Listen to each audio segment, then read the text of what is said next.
Truth Lies in Bedtime Stories from See-Through News. Series 5.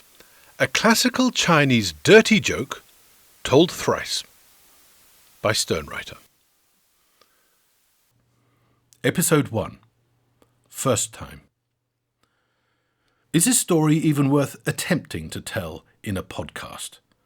I mean, what are my chances, simply by means of whispering in your ears, of landing a more than 1,000-year-old dirty joke I learned nearly 40 years ago? The joke, by the way, is not only filthy, but in Chinese. And not just modern Chinese, but classical Chinese, their equivalent of Latin. Now, this wouldn't necessarily be a problem were it not for the fact that it's a visual joke that hinges on you being able to read Chinese script. I mean, this is ludicrous. The entire setup requires you to know how to write 3 relatively common Chinese characters, meaning big, great, and heaven. What chance then of my English words delivering the punchline, for which you need to be able to visualize the more obscure Chinese character, meaning to swallow? And having made this quixotic attempt to translate a Tang Dynasty joke, I'm then going to tell it to you a second time and then a third. Now, second time round, I'll be passing on a story a student flatmate friend told me about his foolhardy decision to try and remember it years later, with no props or safety net, in a social situation of extreme tension. Well, I like a challenge, so I'm up for it if you are. Here goes. The setup is actually very straightforward. It's almost a Tang Dynasty version of 2 men going into a bar. It goes like this. Many years ago, atop 2 neighbouring mountain peaks were a Buddhist monastery and a Buddhist nunnery. Every day, at the crack of dawn, it fell to one of the junior monks and one of the junior nuns to go down to the river between the 2 peaks to collect water for the morning ablutions.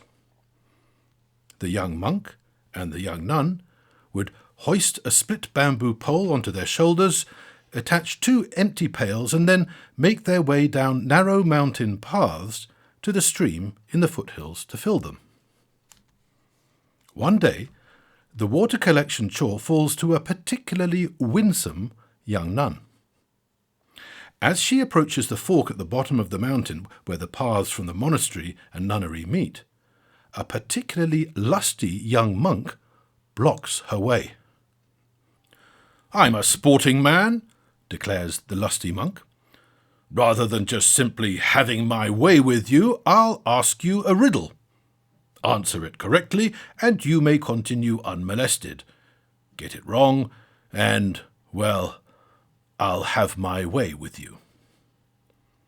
The water being needed, the path being narrow, and clearly finding herself in a joke, the winsome young nun agrees to the lusty young monk's terms.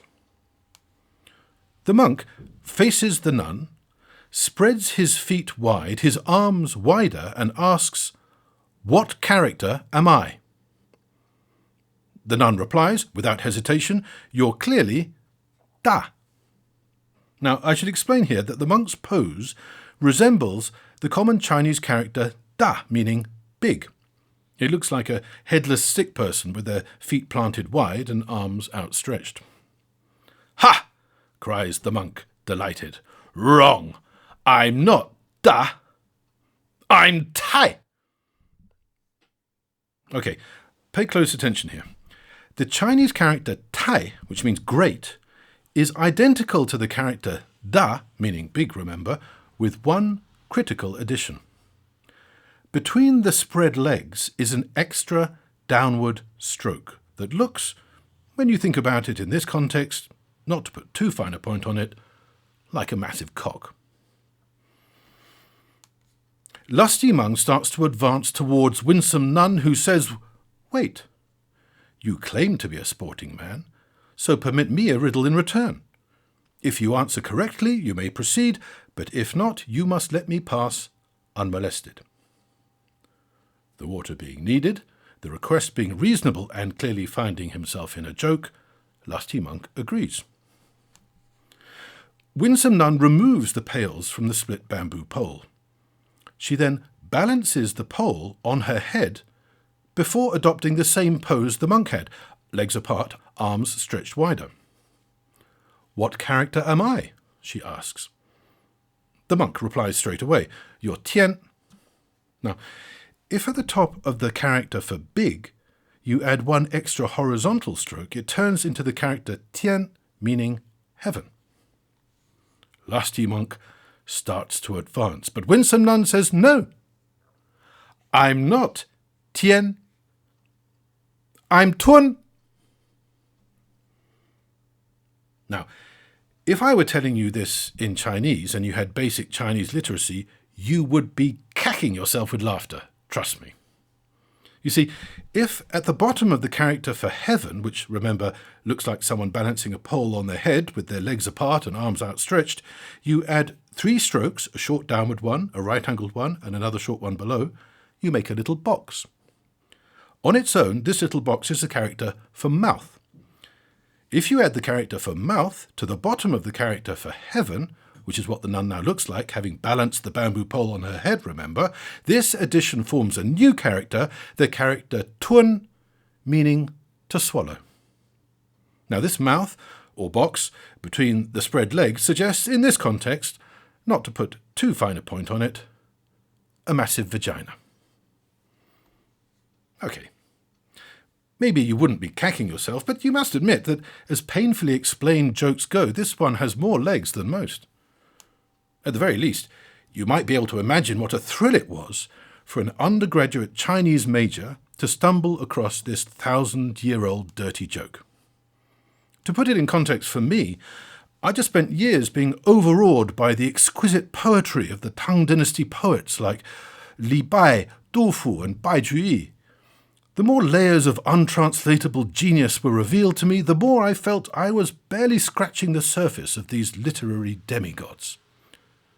With this joke, they'd suddenly revealed themselves to be mortals, up for a smutty snigger, even if it was wrapped in calligraphic illusion. It was like finding the Queen sparking up a crafty fag inside her horse-drawn carriage, or asking the Queen Mother to pull her finger. You might also be able to imagine I was keen to share this gem with others. As you're now painfully aware, it's never a good idea to explain a joke after you've told it, and it's a worse idea to explain it in order to tell it. In episode 2, second time, I'll explain what happened when I told this joke to one of my student flatmates who was not studying Chinese, and what happened when, years later, he thought it might break the ice with a tableful of Chinese VIPs. The series was written, narrated and produced by SternWriter. Audio production by Rupert Kirkham. The Truth Lies in Bedtime Stories is a See-Through News production. See-Through News is a non-profit social media network with the goal of speeding up carbon drawdown by helping the inactive become active.